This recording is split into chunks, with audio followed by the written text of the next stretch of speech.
Stroke by stroke, the fine details of Mongolia's most celebrated animal slowly emerges from a block of wood.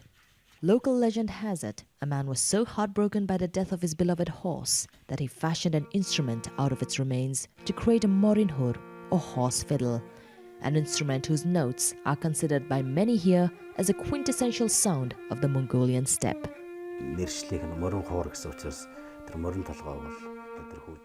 Because it's called the Morin Khuur, the horse head has to reflect the craftsman's spirit. But every detail reflects the maker's craftsmanship, the sound, the aesthetics, the dimensions, and the ease of handling of the instrument. All of that has to be considered. Bones and leather have been gradually replaced by wood, but the horse is still the symbolic spirit of a Morin Khuur, every bit of which is still handcrafted here.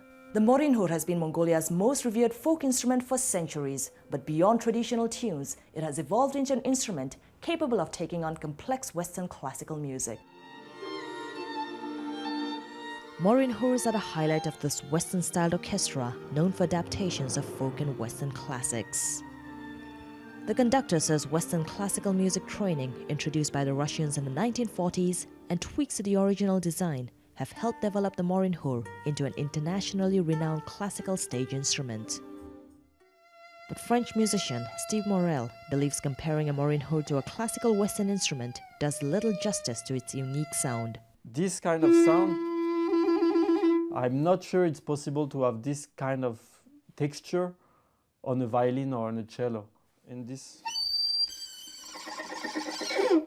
he fears the Morin Khuur could be in danger of losing its folk heritage as more Mongolian players pursue Western classical training.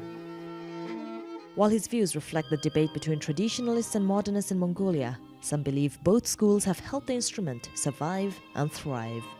Globalization is progressing quite aggressively, so it's essential to preserve native forms of music, but without neglecting possibilities to develop the art. The Morin Khuur has evolved in shape and form over the years, but little has changed of its status, from a royal instrument in the 11th century course of Genghis Khan to the national instrument of Mongolia today. Pearly Jacob, Al Jazeera, Ulaanbaatar, Mongolia.